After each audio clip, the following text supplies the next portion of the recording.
Hi guys! Welcome back to my another video. Video sunam dabo ka kuire lan matamina ko ado sum thaga tabadi yadamina dum thaga le ke boko to mayam ngasi se kai no habada kai video no habada na hamu ko aiga che saga chalu bado ko ya sam government gi oina YouTuber singi kai no yamna formalities leire habado ko opportunities leire habado adugi opportunities to ai samak su yaure do shortlist oire boko ado shortlist to last submission oina guwahati se chatpa mathou tare ba ise ko do isamak chatta badi yadre ba dona aise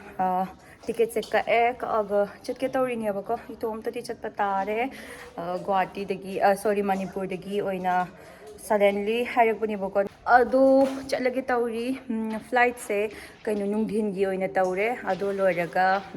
hayeng ayuk ko ina submission tawbi yai ado hayeng chatlaga adum yeng halai ko mayam gi mafam da ado di ma'am video sa maragta na ka ma'am gi maida yamna struggle tawraga pigmentation laidana khotana ma'am leramidana ko ado ma'am ta sunate ba ko taramido ai storame ba ko ado ma'am hajikti wandingai laitre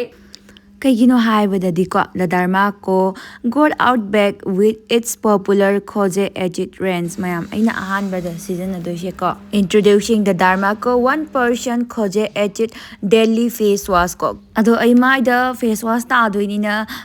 clip macha amtang fajon gaina fajon badi ado khngdre edit sina ko ekoi da reduce pigmentation and dark spot ko adi yesi ki face wash ko super gentle on skin and does not feel dryness ohen bado maida ohen debo ko adugi it helps reducing dark spot and pigmentation and make the skin clearer while alpha arbutin controls melanin production ko adegi maida ko satina clear skin ama ohendana ai mai se yeng ya gane ba ko mayamna sum hanaga sum khari difference oramgani haina khalli si season bade ko adoga ani shubada aina season ado she 2% khngdre edit face serum ko si serum sina koida kaidawi haibada help to treat pigmentation dark spot and blemish si dark spot ka blemish ka sidi pumang manghan bane ba ko adegi minimize the recurrence of discoloration resulting in an even out skin tone adegi asi se designed by dermatologist oidoine ba ko adum mayamna sum mai the difference to uba fangbani aina hydroga su ko sathina nungai sidina ba matam da mai se fresh ohelaga yamna nungai ba ma pi ba ko Derma gi product sing se ko adoi mayam si gi chimban sida ko khoi gi muri taraga dark mayam lebado hanadi am lerme ba ko ado aina ko 1% khngdre edit lip balm se season badagi ko sathina nungai ba abadi aingoda yam kana ba do oi ba ko adoi moi se SPF 30 sun protection oigani 1% khngdre edit amadi 0.5% alpha arbutin oigani ba ko khoi gi chimban amuba amadi pigmentation oiba chimban se ko sathina phan bane ba ko intentionally hydrating so oily seal from those harmful UVA ray and UVV ray ado mayam agi chimban singu kam jamna phare have aroibadadi the Derma Co gi 1% hyaluronic sunscreen aqua gel comes with SPF 50 PA++++ formulation. It's super stay lightweight, fragrance free organi and leave no white cast. The effective combination of hyaluronic acid and vitamin E helps fight sun damage ko nung indam da oigera olang tha oigera sunscreen sidi mathou tai badoga afaba sunscreen sidina ba habisu mathou tai ba ko ajugi SPF 50 sidina ba su koina mai da mathou tai adona sathina aidi Derma Co gi products sing se yamna su pamjei yamna su nung ai sidina ba da skin care di tawlore adoga mayam na khanga da ba mana kaino haiba da Derma Co has empowered 20,000 plus students till that with the young scientist initiative and every time you buy from them they will link your order to a child that help educate along with Bhumi. Adoga Derma Co gi products sing se ko fragrance free natani ado mayam na kadai da fangani haibada Nykaa Amazon Flipkart amadi Purple da fangani adoga ko mayam na products sing se leba matam da 20% amuk hana off learning agadi asiga tholiba coupon code season avira ado ai link ti description da hapcha biramage ado mayam na check out avira ko ado ai haji airport ta yaure ado ko yi kakam kakna thinbirame bako aido airport ta adoga itom ta chatori somdi chalaga de do mama ga chat ge tawbane bako ado somda muchat to matam do mangani haina adum itom ta oina travel tawrani ado hajik se ꯑꯗꯨꯝ ꯉꯥꯏꯔꯒ ꯃꯪꯕ ꯃꯇꯝꯅꯤ ꯑꯩꯗꯣ ꯌꯥꯝ ꯉꯟꯅꯁꯨ ꯂꯥꯛꯑꯦꯕꯀꯣ ꯀꯩꯒꯤꯅꯣ ꯍꯥꯏꯕꯗꯤ ꯑꯩꯗꯣ ꯈꯪꯗꯦ ꯀꯤꯖꯒꯜꯂꯦꯕ ꯌꯥꯝꯅꯀꯣ ꯐ꯭ꯂꯥꯏꯠꯇꯣ ꯅꯥꯟꯊꯣꯛꯈ꯭ꯔꯗ꯭ꯔꯥ ꯑꯩꯗꯣ ꯂꯩꯍꯧꯒꯗ꯭ꯔꯥ ꯀꯥꯏꯅ ꯈꯪꯗꯦ ꯑꯗꯨꯝ ꯋꯥꯈꯜꯗꯀꯣ ꯑꯗꯣ ꯃꯌꯥꯝ ꯑꯗꯨꯝ ꯉꯥꯏꯃꯤꯟꯅꯔꯁꯤ ꯐꯝꯃꯒ ꯍꯥꯏꯕꯗꯤ ꯏꯪꯁꯨ ꯏꯪꯓꯜꯂꯦꯅꯀꯣ ꯍꯧꯖꯤꯛꯇꯤ ꯌꯥꯝꯅꯀꯣ ꯑꯗꯣ ꯒꯨꯋꯥꯍꯥꯇꯤꯗꯤ ꯏꯪꯒꯗ꯭ꯔꯥ ꯁꯥꯒꯗ꯭ꯔꯥ ꯑꯗꯨꯝ ꯑꯞꯗꯦꯠ ꯇꯧꯖꯔꯒꯦꯀꯣ ꯑꯗꯣ ꯃꯪꯉꯒ ꯉꯥꯏꯗꯣꯏꯅꯤ ꯄꯨꯡ 2 ꯃꯃꯥꯡꯗ ꯂꯥꯛꯑꯦꯕꯀꯣ ꯑꯩꯁꯦꯀꯣ ꯄꯨꯡ 3 ꯃꯈꯥꯏꯒꯤ ꯐ꯭ꯂꯥꯏꯠꯅꯦꯕꯀꯣ ꯑꯩꯗꯣ ꯄꯨꯡ 1 ꯑꯗꯨꯋꯥꯏꯗꯒꯤ ꯑꯗꯨꯝ ꯐꯝꯃꯒ ꯂꯩꯔꯛꯄꯅꯦꯕꯀꯣ ꯁꯣ ꯐꯥꯏꯅꯦꯜꯂꯤ ꯐ꯭ꯂꯥꯏꯠ ꯁꯤꯗ꯭ꯌꯨꯜ ꯇꯧꯔꯦ ꯏꯌꯔ ꯏꯟꯗꯤꯌꯥꯗ ꯑꯍꯥꯟꯕ ꯇꯣꯡꯗꯣꯏꯅꯤ ꯇꯣ ꯇꯣꯡꯕꯗꯤ ꯂꯣꯏꯔꯕꯅꯤꯅ ꯈ꯭ꯋꯥꯏꯗꯒꯤ ꯅꯨꯡꯉꯥꯏꯕꯗꯤ ꯑꯗꯨꯝ ꯑꯩꯗꯤ ꯏꯟꯗꯤꯒꯣꯅ ꯏꯅꯨꯡ ꯅꯨꯡꯉꯥꯏꯖꯩꯑꯕꯀꯣ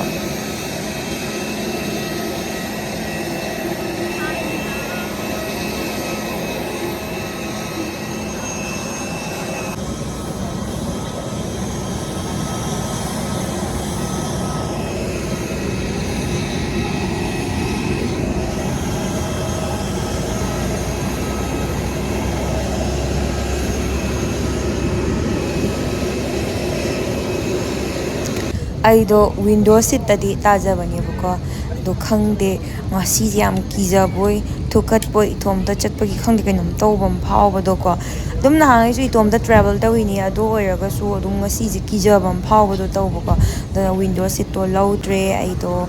ꯑꯗꯨꯗꯒꯤ ꯃꯤꯁꯤꯡꯁꯦ ꯌꯥꯝꯅ ꯀꯩꯅꯣ ꯑꯣꯏꯌꯦ ꯐꯨꯜ ꯑꯣꯏꯗꯦ ꯍꯥꯏꯕ ꯌꯥꯝꯅ ꯍꯥꯡꯅ ꯆꯠꯄꯗꯣ ꯑꯣꯏꯌꯦꯕꯀꯣ ꯁꯣ ꯐꯥꯏꯅꯦꯜꯂꯤ ꯄꯥꯏꯔꯦ ꯍꯥꯏꯒꯗ꯭ꯔꯥ ꯃꯈꯥꯗꯒꯤ ꯃꯊꯛꯇꯒꯤ ꯌꯦꯡꯊꯔꯛꯄꯗ ꯃꯅꯤꯄꯨꯔꯁꯦ ꯁꯥꯊꯤꯅ ꯐꯖꯗ꯭ꯔꯥ ꯌꯦꯡꯉꯨ ꯃꯌꯥꯝ ꯑꯩꯅꯗꯤ ꯁꯤꯒ ꯎꯕꯅꯤꯅ ꯌꯥꯝ ꯐꯖꯩꯌꯦꯕꯀꯣ ꯁꯥꯊꯤꯅꯁꯨ ꯅꯨꯡꯁꯤ ꯀꯩꯒꯤꯅꯣ ꯈꯪꯗꯦꯕꯀꯣ ꯋꯥꯈꯜꯗꯒ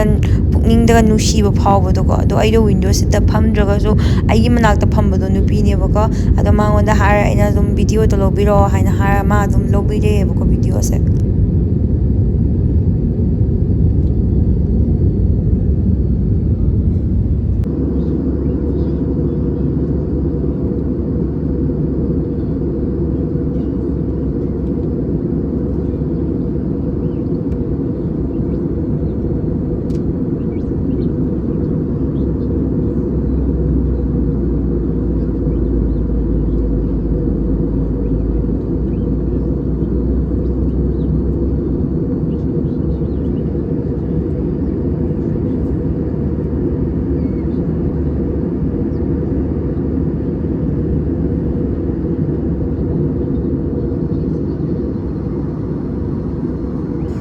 ꯁꯣ ꯐꯥꯏꯅꯦꯜꯂꯤ ꯒꯨꯋꯥꯍꯥꯇꯤ ꯑꯦꯌꯔꯄꯣꯔꯠ ꯌꯧꯔꯦ ꯁꯤꯒꯩꯃꯛ ꯑꯃꯨꯛ ꯑꯩꯁꯦ ꯎꯕꯔ ꯐꯥꯔꯒ ꯅꯠꯇ꯭ꯔꯒ ꯑꯣꯇꯣꯗ ꯑꯣꯏꯅ ꯇꯣꯡꯉꯒ ꯆꯠꯀꯦ ꯈꯜꯂꯤ ꯑꯩꯗꯤ ꯑꯣꯇꯣꯗ ꯑꯣꯏꯅ ꯇꯣꯡꯅꯤꯡꯉꯦꯕꯀꯣ ꯀꯩꯅꯣꯗꯤ ꯎꯕꯔ ꯀꯩꯀꯔꯥꯁꯦ ꯑꯩꯗꯤ ꯀꯣꯛ ꯉꯥꯎꯖꯩ ꯑꯗꯣ ꯑꯩꯅ ꯍꯧꯖꯤꯛꯀꯤ ꯇꯣꯡꯃꯤꯟꯅꯔꯛꯄ ꯏꯃꯥꯟꯅꯕꯤꯗꯣ ꯑꯗꯨꯒ ꯑꯝꯇ ꯚꯤꯗꯤꯑꯣ ꯂꯧꯕꯤꯔꯛꯑꯣ ꯍꯥꯏꯅ ꯃꯌꯥꯡ ꯅꯨꯄꯤꯅꯦꯕ ꯑꯗꯨꯝ ꯋꯥꯔꯤ ꯁꯥꯟꯅꯔ ꯂꯥꯛꯄꯗꯤ ꯑꯗꯨꯝ ꯀꯩ ꯍꯥꯏꯅꯤ ꯑꯗꯨꯝ ꯐ꯭ꯔꯤ ꯑꯣꯏꯊꯣꯛꯈ꯭ꯔꯕꯀꯣ ꯑꯗꯣ ꯃꯥꯁꯨ ꯑꯗꯨꯝ ꯒꯨꯋꯥꯍꯥꯇꯤꯗ ꯆꯠꯇꯣꯏꯅꯦꯅ ꯍꯥꯏꯌꯦꯕꯀꯣ ꯃꯥ ꯁꯣꯔꯤ ꯀꯗꯥꯏ ꯃꯐꯝꯗ ꯑꯗꯨꯝ ꯍꯥꯏꯕꯅꯤ ꯑꯩ ꯀꯥꯎꯊꯣꯛꯈ꯭ꯔꯦ ꯑꯗꯩ ꯒꯨꯋꯥꯍꯥꯇꯤꯒꯤ ꯇ꯭ꯔꯥꯐꯤꯛꯇꯤ ꯌꯦꯡꯕꯤꯌꯨ ꯃꯌꯥꯝ ꯑꯩꯗꯣ ꯎꯕꯔ ꯀꯦꯟꯁꯦꯜ ꯇꯧꯔꯒꯀꯣ ꯑꯣꯇꯣꯗ ꯑꯣꯏꯅ ꯇꯣꯡꯉ ꯂꯥꯛꯑꯦꯕ ꯀꯩꯒꯤꯅꯣ ꯍꯥꯏꯗꯤ ꯑꯩꯗꯣ ꯐ꯭ꯂꯥꯏꯠ ꯇꯣꯡꯉꯛꯄꯒꯤ ꯉꯁꯤꯁꯦ ꯀꯣꯛ ꯌꯥꯝ ꯉꯥꯎꯕ ꯑꯗꯩ ꯀꯤꯁꯨ ꯀꯤꯖꯕ ꯑꯃ ꯐꯥꯎꯕꯗꯣ ꯑꯗꯨꯅ ꯏꯇꯣꯝꯇ ꯁꯨꯝ ꯑꯣꯇꯣꯁꯦ ꯇꯣꯡꯉꯒ ꯂꯥꯛꯑꯦ ꯌꯥꯝꯅꯁꯨ ꯀꯤꯖꯩ ꯌꯥꯝꯅꯁꯨ ꯅꯨꯡꯉꯥꯏꯈꯤꯀꯣ ꯁꯤꯒꯤ ꯇ꯭ꯔꯦꯚꯦꯜ ꯇꯧꯕꯁꯦꯀꯣ ꯍꯥꯏꯕꯗꯤ ꯑꯁꯤꯒꯤ ꯖꯔꯅꯤ ꯍꯥꯏꯕꯅꯤ ꯑꯗꯣ कोई थकीबो ओ डाउनटाउन में थकीबो रोकाई दे मतलब रोक देना मैं भी गुवाहाटी में थी 4 महीने या 2 महीना पता नहीं मैं भूल गई वहाँ पे सीखा मेरा दोस्त है ना ꯁꯤꯅ ꯅꯦꯛꯁ ꯃꯣꯔꯅꯤꯡ ꯑꯣꯏꯗꯣꯏꯅꯤ ꯑꯩꯁꯦ ꯌꯧꯕꯒ ꯇꯨꯝꯊꯈꯔꯦꯕ ꯁꯨꯝꯀꯣ ꯋꯥꯃꯟꯈꯤꯅ ꯏꯁꯥꯗꯣ ꯑꯗꯨꯒꯤ ꯑꯩꯁꯦ ꯑꯗꯨꯝ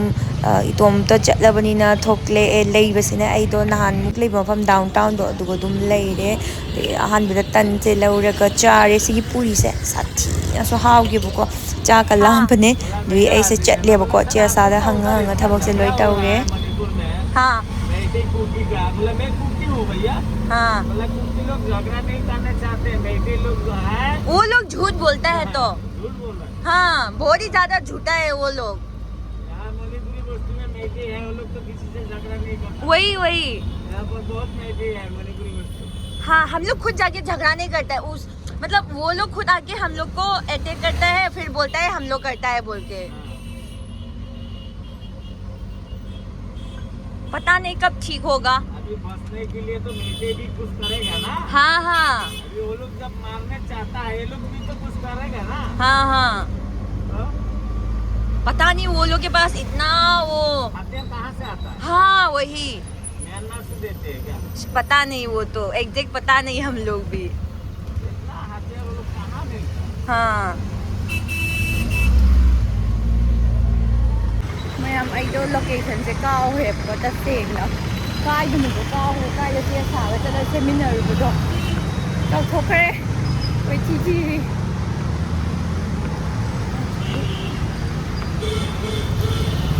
फाइनली फंगे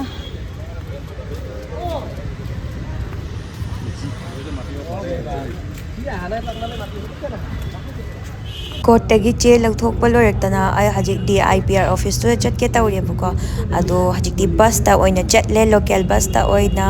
अदुम हजिकी कोर्टे थोलपगा बस से लाएबको दो इतोम तसु चटपदीना इसे वाखल गसे खल्ला चटलिनेबको होरेन बुदी इमानबी अमगा उन्नबगी वालेयेबको माक्तो ऑफिस ता हलागा ओइना उनरसे ना हाइबनेबको अदो थबक पुनमक लोइरे आइसे हजिक इमानबीदुगा उनरे माक्तो वीडियो दा लाक्पा याम साथीने इकाइगन मीदुनेबको वीडियो गा नमसिका हारगा इकाइगन बुदुनेबा दोना आई तोमता ओइना सुम नमजरे मॉल दा ओइना चंगे से लोरगा फैंसी बाजार चटसेनी बाहिंदो हाइनेयेबको अदोगा फैंसी बाजार मु चटलुरनी लेके के दी लेरक्तोइबदि खंगदरे लेदि लेरोइगे यामना खल्ले कइना हाइदि आइदो लगेज तो पुरक्तबदिना हाबदि bag अमता यारक्तेबा I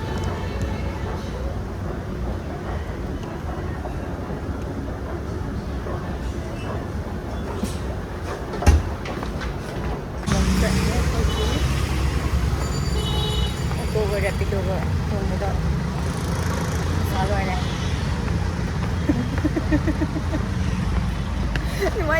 dumaya look biya ka dhoni do ya video voice over thana ise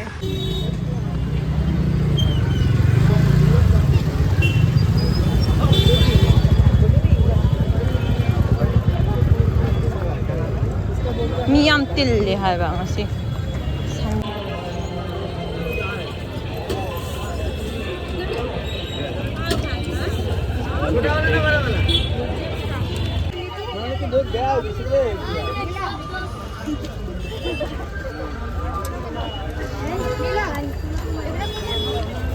Ay, ya.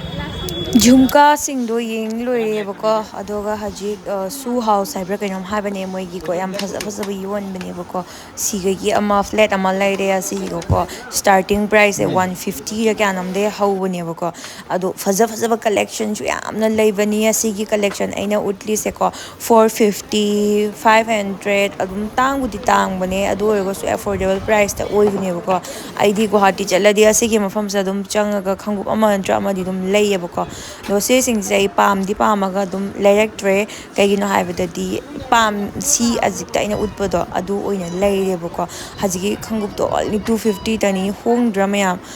उटपदसु यामना comfortable ओइरगा ओइबदोको सी सिंगसे अदुम होंगागा को अदो मोइसे को अतांगबा नुमित अहोंगबा नुमितसु लेमारे अदुम होंगबसु यावी तांगबसु यावी खंगदेको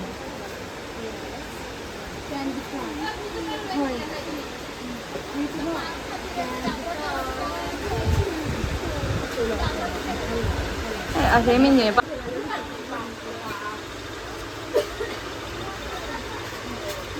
Lại ngan gitu nih.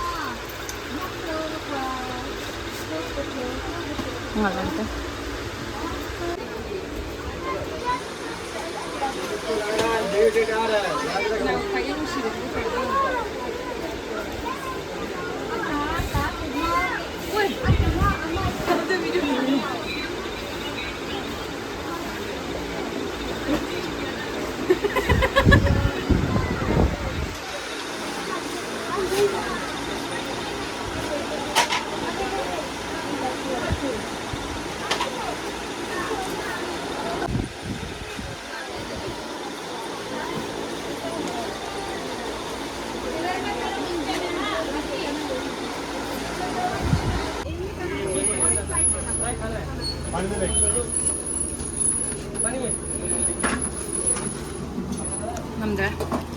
ꯆꯥꯐꯝ ꯌꯧꯔꯦ ꯂꯣꯏꯔꯦ ꯍꯥꯎꯔꯅꯤ ꯅꯪꯅ ꯀꯔꯤ ꯃꯐꯝ ꯌꯧꯔꯦ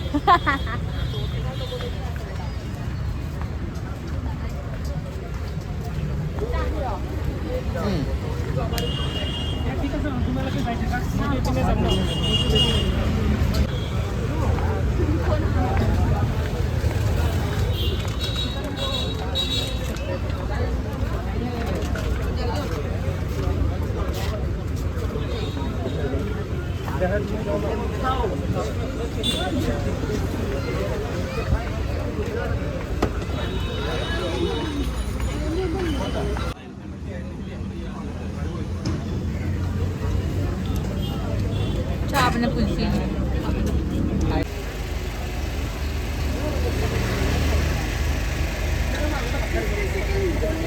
ꯒꯧꯇꯃꯤ ꯆꯥꯅꯤꯡꯕ꯭ꯔꯥ ꯌꯦꯡꯉꯣ ꯆꯥꯅꯤꯡꯉꯥꯏꯖꯕꯅꯤ ꯌꯥꯝꯅ ꯆꯤꯁꯦ ꯑꯀꯃꯨꯛ ꯃꯅꯤꯄꯨꯔꯃꯨꯛ ꯍꯜꯂꯛꯄꯩ ꯃꯇꯝ ꯌꯧꯔꯦ ꯅꯣꯡꯉꯥꯜꯂꯦ ꯑꯩꯒꯤ ꯖꯔꯅꯤꯁꯦ 2 daysꯇ ꯀꯝꯄ꯭ꯂꯤꯠ ꯑꯣꯏꯔꯦꯕꯀꯣ ꯋꯥꯁꯨ ꯋꯥꯏ ꯅꯨꯡꯁꯨ ꯅꯨꯡꯉꯥꯏ ꯀꯤꯁꯨ ꯀꯤꯖꯩ ꯑꯃꯨꯛꯇ ꯂꯣꯏ ꯑꯣꯏꯔꯦ ꯑꯗꯣ ꯑꯣꯇꯣ ꯇꯣꯡꯉꯛꯇ꯭ꯔꯦ ꯎꯕꯔ ꯑꯣꯏꯅ ꯇꯣꯡꯉꯦ ꯍꯟꯗꯛꯇꯤ ꯑꯗꯨꯒ ꯍꯟꯗꯛꯅ ꯏꯟꯗꯤꯒꯣꯗ ꯑꯣꯏꯅ ꯂꯥꯛꯑꯦ ꯑꯩꯁꯦ ꯍꯜꯂꯛꯄꯒꯤꯗꯤ ꯑꯗꯨꯝ ꯐ꯭ꯂꯥꯏꯠꯁꯦ ꯑꯗꯨꯝ ꯐꯪꯕꯅꯦꯕꯀꯣ ꯑꯗꯨꯝ ꯅꯨꯡꯉꯥꯏꯕꯅꯦ ꯌꯥꯝꯅ ꯏꯟꯗꯤꯒꯣꯁꯦ ꯇꯣꯡꯕ ꯑꯩꯗꯤ ꯈꯪꯗꯦ ꯑꯗꯨꯝ ꯏꯟꯗꯤꯒꯣꯅ ꯏꯅꯨꯡ ꯅꯨꯡꯉꯥꯏꯖꯩ ꯆꯥꯎꯔꯒ ꯌꯥꯝ ꯀꯝꯐꯔꯇꯦꯕꯜ ꯑꯣꯏꯕꯗꯣ ꯍꯟꯗꯛꯁꯨ ꯋꯤꯟꯗꯣ ꯁꯤꯠꯇ ꯐꯝꯃꯛꯇ꯭ꯔꯦ ꯑꯩꯁꯦ ꯇꯟꯗꯅ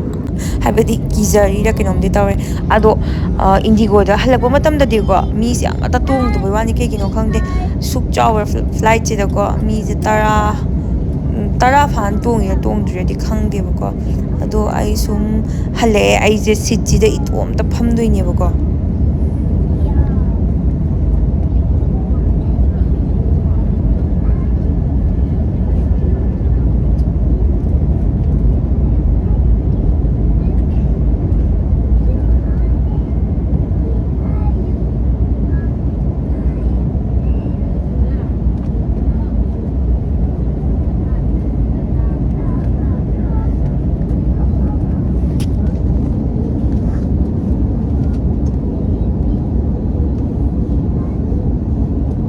ꯁꯣ ꯐꯥꯏꯅꯦꯜꯂꯤ ꯏꯝꯐꯥꯜ ꯌꯧꯔꯛꯑꯦ ꯀꯃꯨ ꯌꯥꯝꯅꯁꯨ ꯅꯨꯡꯉꯥꯏꯈꯤ ꯀꯩꯅꯣ ꯍꯥꯏꯗꯤ ꯊꯕꯛꯇꯣ ꯁꯛꯁꯦꯁ ꯑꯣꯏꯔꯛꯑꯕꯅꯤꯅ ꯌꯥꯝꯅꯁꯨ ꯅꯨꯡꯉꯥꯏꯔꯦ ꯌꯥꯝꯅꯁꯨ ꯍꯔꯥꯎꯔꯦ ꯋꯥꯁꯨ ꯋꯥꯔꯦ ꯅꯥꯁꯨ ꯅꯥꯗꯣꯔꯦ ꯑꯩꯗꯣ ꯑꯔꯨꯝ ꯍꯧꯗꯣꯔꯦꯕꯀꯣ ꯍꯥꯏꯕꯗꯤ ꯍꯥꯊꯨ ꯍꯥꯊꯨ ꯂꯣꯏ ꯊꯕꯛ ꯇꯧꯕꯅꯤꯅ ꯑꯗꯣ ꯃꯊꯪꯒꯤ ꯚꯤꯗꯤꯑꯣꯗ ꯑꯃꯨꯛꯀ ꯐꯪꯅꯔꯁꯤꯀꯣ ꯃꯌꯥꯝ